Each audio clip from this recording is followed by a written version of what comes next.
Pendopo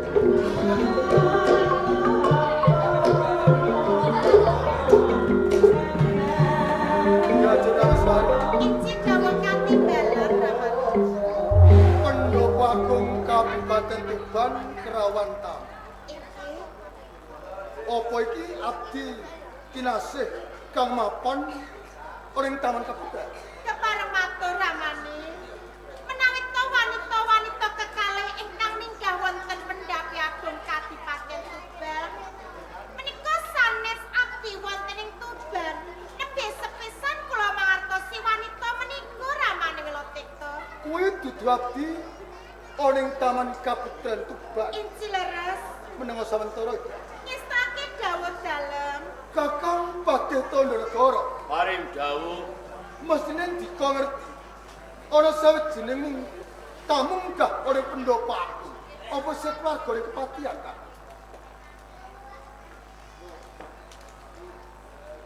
Bol. Sampeyan niku kok alah nengani kok kirang budi kula. Ya wis. Nengani kok. Mboten Kanjeng abdi wonten kepatihan mboten wonten tiyang kados ngaten. Kakang Tandhanegara. Nggih. Kamat-kamat aku kelingan. Iki petinggi brondong iki. Nggih, Kanjeng. Petinggi brondong. Nggih. Malah mbon. Oh, jebule kancane kades bobo. Kades sapa? Iso. Sugeng lamoji Pak Lurah Brondong. Kados-katen Ndorayu, bukti kok konjuk Ndorayu. Oh, cinci Pak Lurah. Nggih. Iki petinggi brondong ya. Dudu petinggi miono to. Boten. Panjenengan kok katalupen kayan abdi kiambak to ramane. Lho mergo petinggi brondong ki wis sak untara ora nate suwan ora ing Tuban. Dadi pun kakek kelalen ya. Inci kula mangertosi. Nggih mari danane mboten mate mandhap niku napa? Lah iki anu Kakang Tandhanegara iki piye to? Napa? Kondo donya sing tak pasalake kelan kowe supaya diparingke Kakang anu Patih Lurah Brondong supaya diparingke wong sing seraket. Mbok paringke. Oh nggih. Prabya saking panjenengan paringaken kalih kula. Dhuwit ingkang peti-petinan pun kula tampa. Ning sing gadah kewajiban andum mboten kula. Lah jur sapa? Bol. Rene, Pripun? maju rene. Kowe iki prajurit. Wis, Dadi ah. tuwa-tuwa gane prajurit ki aja kaya ngono, Mbok. Kowe iki tak pasti andum dhuwit. Sampeyan ning ngene kados tunggak. Sik rene. Pripun? Apa bener kandhane Kakang Tandhanegara? Prabya sing rikala semana supaya diparingke sarekat-sarekat ana ing Brondong. Lho kok ora mbok dumke jare Pak petinggi Brondong ora napa iki? Umbak niku. Mbak iki ya. Jenengan mari pinten peti kalih Gustine Patih. Ya telung peti. Lah niki malah seperangan sing diparingi kula mok separo peti kok. Lah sing durung peti apa separo? Lah kan ngedom kalih niki. Sinten jalan Nurasita? Ora blondong. Mboten tak online kok sampean mboten dugi niku pripun? Lah ya mestine ditransfer to. Transfer pripun COD dugi ngene jenengan. Sik to. Anu kowe nampa setengah peti. Setengah peti. Mongko nggonku keparingki telung peti. Mboten ngertos telung petine nggih mboten guna. Lho saka aku ki telung peti. Lah duka lah niki nek maringi mek Anu Kakang Tandhanegara bola-bali kowe iki. Hah? Ingkang kleru niki sampun cetha Patih panjenengan Oh ndelok raine nek mbok dadekno Patih. Deleng raine kok ora nek to. Sampean mau plera motone tok.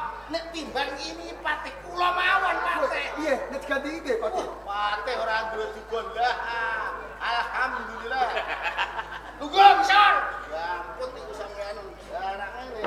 Patih lah ngeten. Lho sampe dadi Patih wani, Mbok. Sinten? Kowe. Lho kok mboten wantun wong Patih panggilan mboten no sakelangan arta. Dadi Patih iki ra gampang lho. Kok mboten gampang mok kalih ngatur mawon. Lho contone nek ana perang. Enten perang. Contone kaya Irak. Ngene iki sing mati Patih iki. Lho nggih mboten gadah kawula lah prajurit nggih napa? Sing ditembak Lho gadah peluru rudel. Sampean iki kok balik ae panu maki. Malah kaya mogok iki dadi aku. lho sing dadi Patih iki kowe apa kono?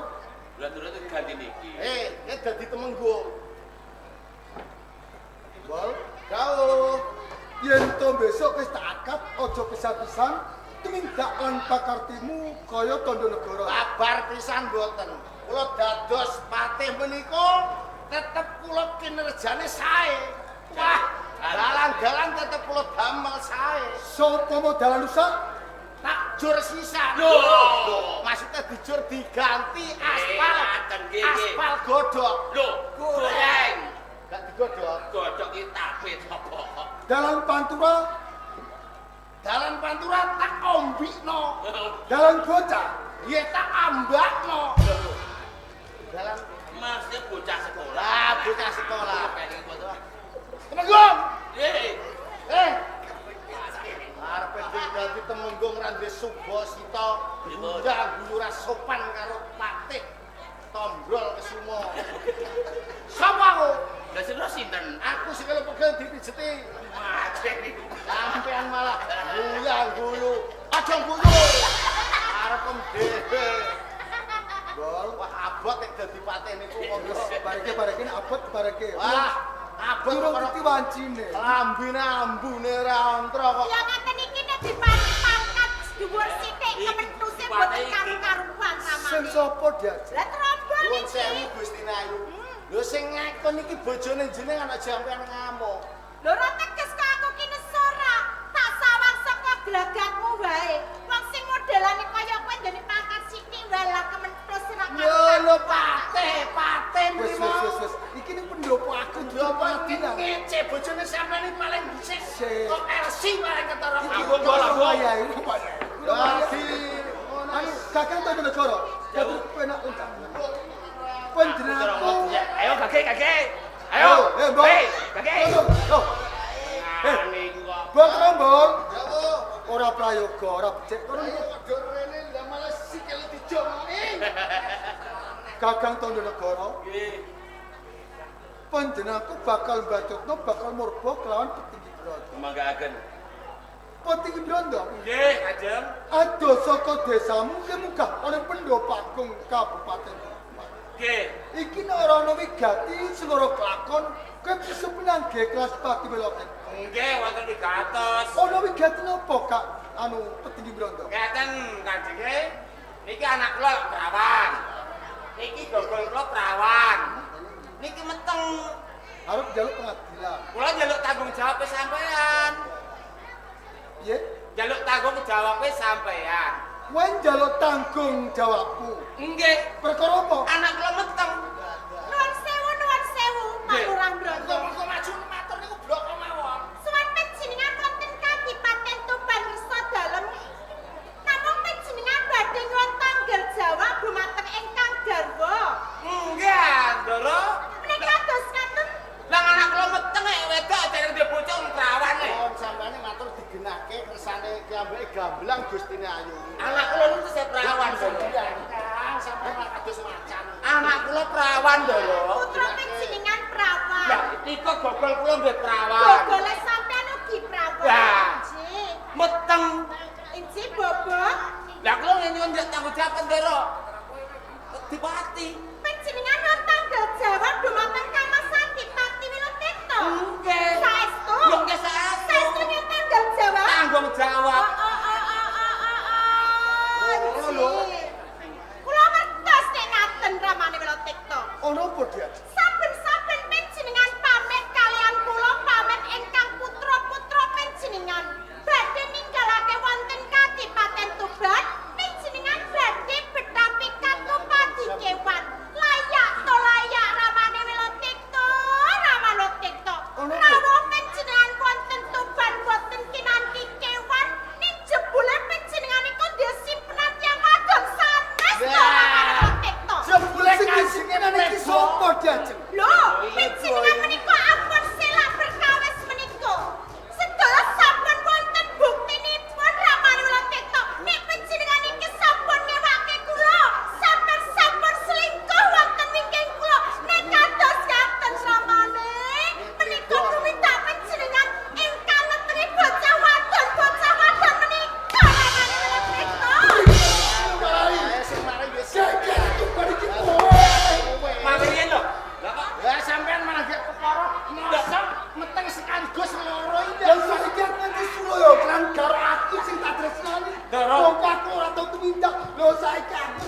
bojoku nesu karo bojoku. Yen iku tak sing sekolah SMA pas kali lho, Ndoro. Lan kuwi gare pendopo agung jane apa? Tanggung jawab. Iki kok. Nah saestu to sampun cetha nek bocah wadon iki yo tanggung jawab sampean. Nek sampean iki boten tumindak ramani, boten badhe kapan kok dadak bocah wadon saking desa munggah pendapi agung Kadipaten Tuban nyuwun tanggung jawab kalih panjenengan. Ati kula niki lara mergo wong wedok sampean bandhe-bandhe ngrasa sampean tanding-tanding rupa. Kula yen pisah, kula yen pergi. Aja dia. Aku ora tumindak tenan. Aku ora tau tumindak karo bocah wadon niko. Aku ora ngerti iki dia. Nek panjenengan boten tanggung jawab, sampeyan bocah wadon iki yo tanggung jawab. Sing kebanget meniku panjenengan. Aku ora tumindak dia. Aku ora karo bocah wadon kae. Bocah wadon sing tak seneng Nggih, nyuwun pegat mawon, nyuwun pegat. Nyuwun pegat. Kakek kandha negara Nggih. kakek pate. Nggih. Kula sampun boten kuat kalih. Long kowe pate kok malah ngopo Ngeten lho yo Gusti Ayu. Jenengan mesu nggih kena. Nek kok malah sing tanggal nggih ta mboten. Wong iki ulah gekek abuk-abuk nek kok mawon sampean ngerti. Sing blak kotang yang desa blok sampean bodhone watake. Ha iku mawon ngoten lho sampean. Milih sing nombol, milih sing no. Lah iku iki lho. Sampun kula bandingan tampet kalih bocah wadon. Ampun cedak kalian perang gondong iki.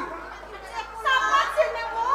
Kula Sumarsi. Bener pikirane Bapak Lurah Brondong.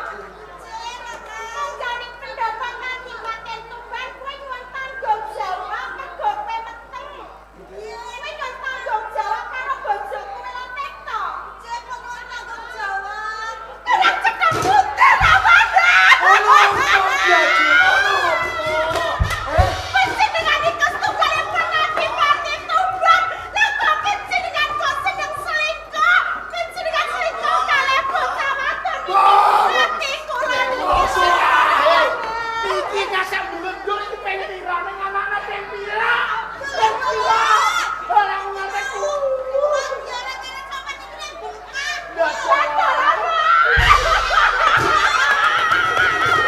Kata mati koyo ngene iki piye? Waduh ae. Walah Lah kok malah Kene, Mbok. walah Kene. rasane mak gelek kok kene diampot. Rasane ngono. Rasane piye, Boy? Walah mak sedut. Lho masak blenduk iki modele piye kok ngantek ngene? Walah iki. Patah model ari kocok barang cah. Niki bareng sama tekoki. Patah nganggo ngene barang. Oh, diampot iku. Loh, jebule playboy kowe. Bo. Coba. Yo, Panjenenganku sapa kok, Mbok? oh nggih. Lah sak kowe lah yo dianu iki. Ning ndi lek ana kok aja bapak modele piye kok Iya, Sakno. Modele piye nganggo ngene barang ora? Bener kowe iki bobot kang kidul tanggung jawab karo bojomu dong. Lah kok nganti kejadian kaya ngene kan kono ngakon nganti ping pira? Ping pisan. Terus kono tumindak ning ndi wae, Dok? Wong terus nulis sekolah. Oh, iya.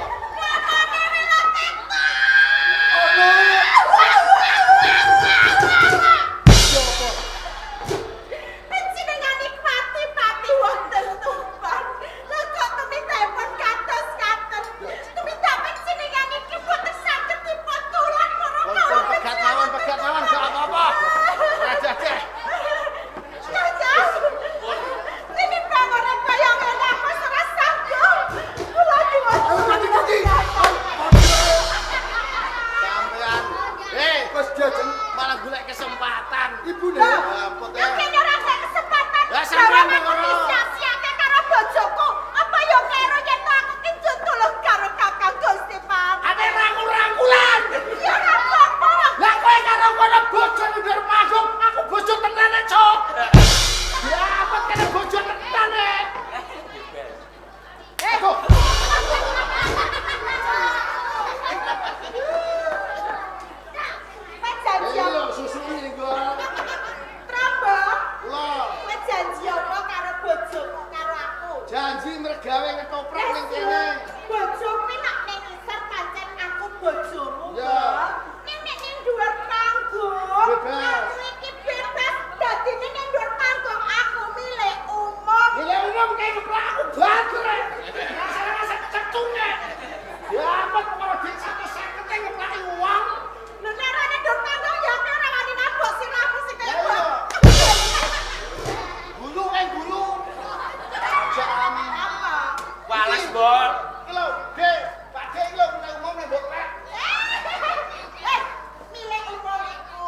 Kiai, diajak nama Swan.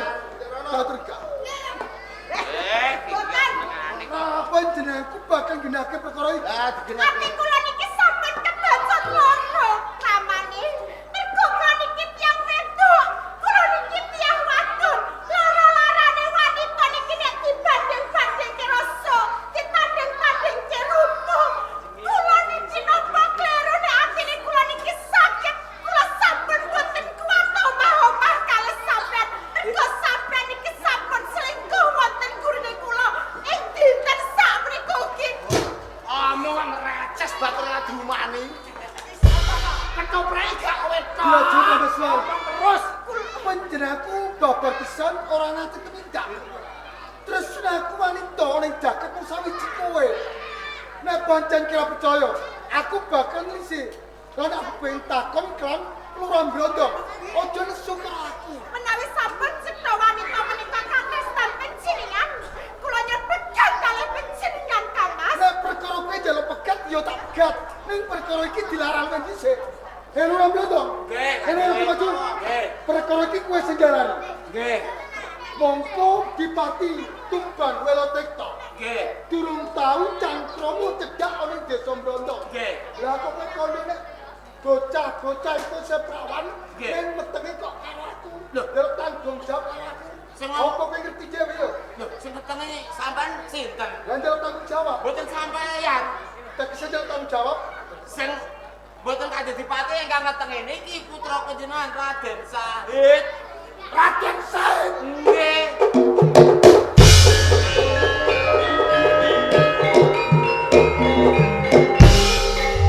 Kowe jenengmu kowe meteng mergo kowe diteng sapa? aja wedi blok Mas Tok. Bantu Maju, kowe nek meteng kurang irung aku tak ngiboi. Aku melo. kowe iki ijazah sekolah. Kowe meteng mergo ana sing ngetengi. Lah sing ngetengi iki sapa? Raden Said. Kowe munggane pendopakku arep njaluk tanggung jawab. Mundur. Sapa? Anu, Sule. Kowe iki rondo apa prawan? Kula tasih prawan. Kowe meteng yo karo Said. Jin. Tenan. Menika terus. Gini, saiki nek kowe kepengin njaluk pegat, ayo sok apa gunane tak pegat. Mergo bocah wadon sing isih prawan kae ora aku sing tumindak, ning sing tumindak Said. Ayo. Nuwun sewu ramane. Ramane. Menika lak sampun gamblang to perkawisipun. Ingkang tumindak menika sanes panjenengan nanging putra dalem Raden Sahid. Ngene lho Gune. Inji. Lurah Ndondo munggane pendopakku njaluk tanggung jawab iki mergo panjenenganku iki jejere bupati. Wis pas yen to dene njaluk tanggung jawab babagan perkara negara. Ning nuwun sewu. Menawi to kula menika sujono, jalaran sedaya menika gedhe sanget tresno kula kagem panjenengan ramane. Kula diajeng Prameswari Inji dawuh. uga panjenenganku ora bakal aku pisah karo kowe. Mergo panjenenganku kelan sliramu kuwi duweni putra loro cacahe. Raden Said dening Rasulullah. Inji leres. Tak penang dulu. Istane dawuh kula nyuwun pangapura ramane. Iya tak sepuro. Inji. Anu rondo dong. Nggih. Tenang, kena tak obrogi. Nggih. Yen to sing tumindak kae Raden Said. Nggih. Bol, Dawuh. kowe utusan prajurit. Tedaling Gondor Jaya. Timbalono Raden Said. Niku nimbali Sahid. Ana Jawa iki langsung kowe balik. Panas putih. Ya ya. Ambil.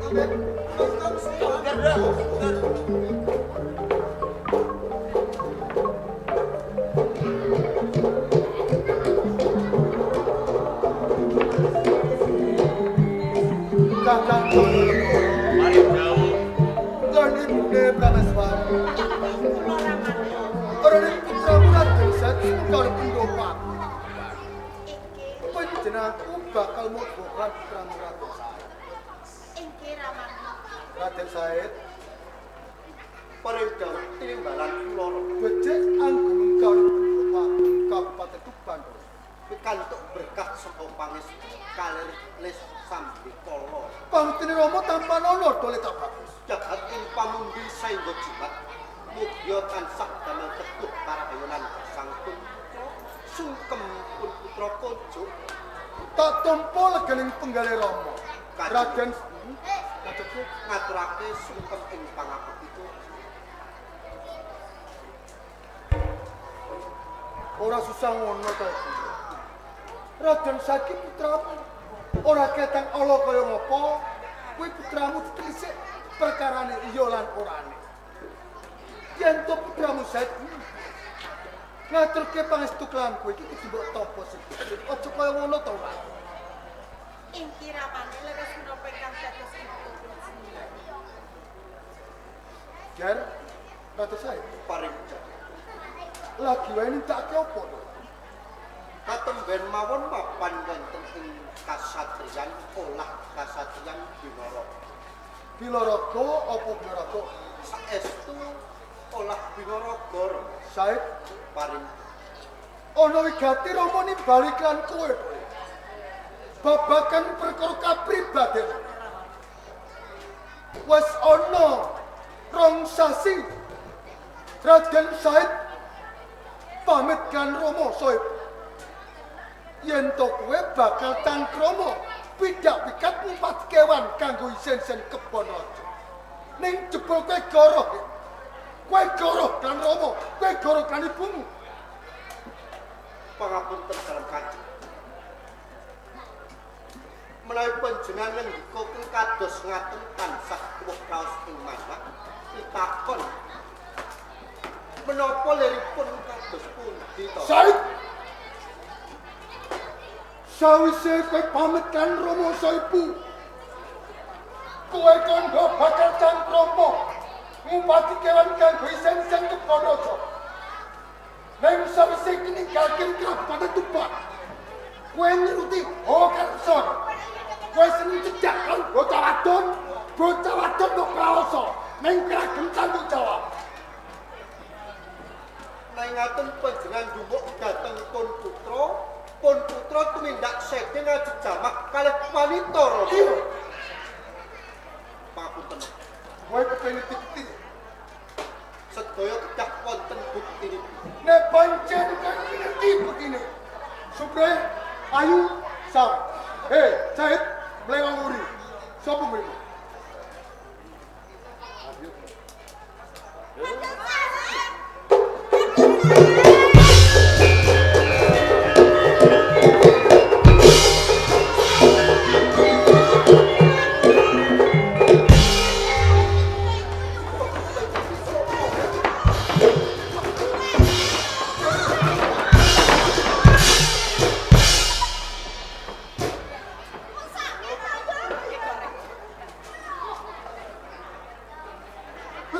Supre, ayo. Sawentara iki bakal tak kenal. Kono tak terima. Said, kene.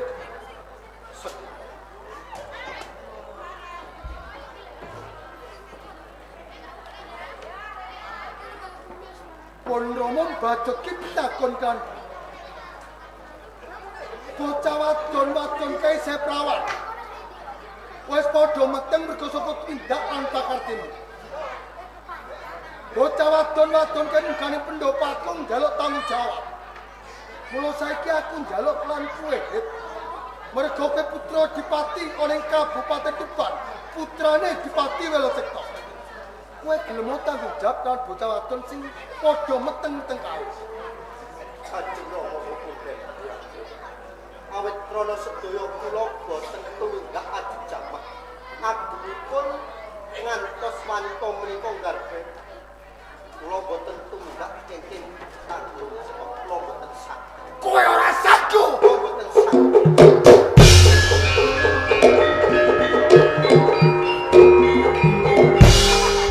Said Rumung Sukito lan kedua jangan peseh orang banane ibumu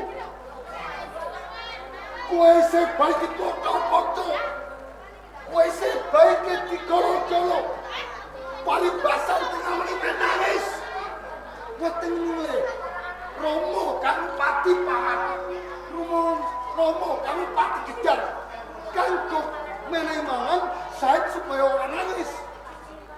Paribasan kowe cilik kowe tak gedekno kowe gede tak pinterno. Ning yo kene sae. Kowe ora pasurane ngomong, kowe ngoreng pasurane ibumu. Mergo sing dalam pakartimu, kowe gelem tanggung jawab kan prawan-prawan saka desa Bronto. Desae sebisa meneh. Aku njaluk tanggung jawab. Kowe gelem nanggung kan prawan-prawan kae sing padha kita. Pangapunten Rom, kula mboten saged. Nek pancen kowe ra sago, lek kowe mripatku jaran gobokmu Said, waktu dina iki ora ana bumi sacengkang kanggo kowe minggat waduh komo.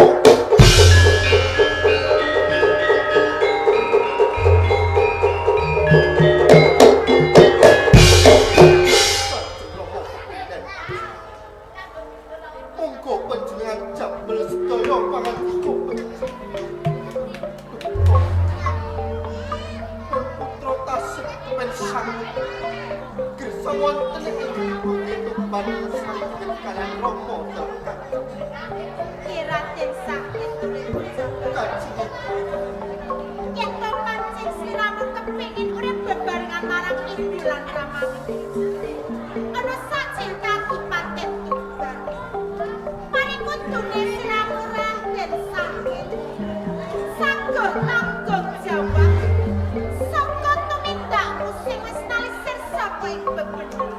Mesake bocah wadon saka desa sing lagune padha bobot saka turasmu gersane. Raden sakit Ngertos wiwit konang jam penumpayan ngantos akhir kadewasaan panjenengan lan kala wonten kula kintun panjenengan sampun pirsa kados pundi patepatipun sabda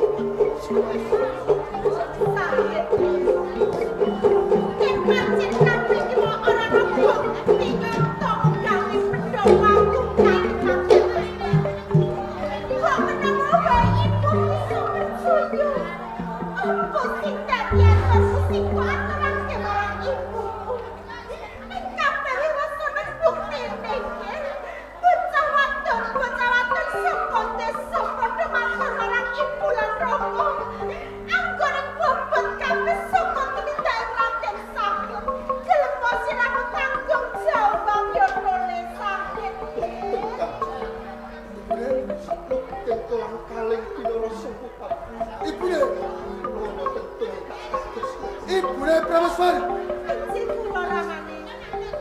Bocah sing kaya niki rasa melem.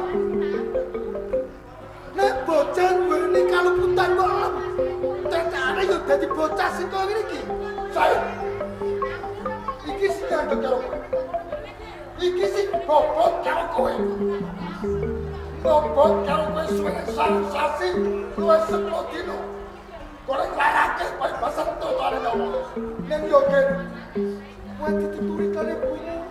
Kowe ra mendo, kowe malah dodro, Kula saiki sae aku sutek nyawang karo kowe. Mergo tindak lan pakartimu ora bedane karo bocah. Waktu dina iki kowe minggat ketuban.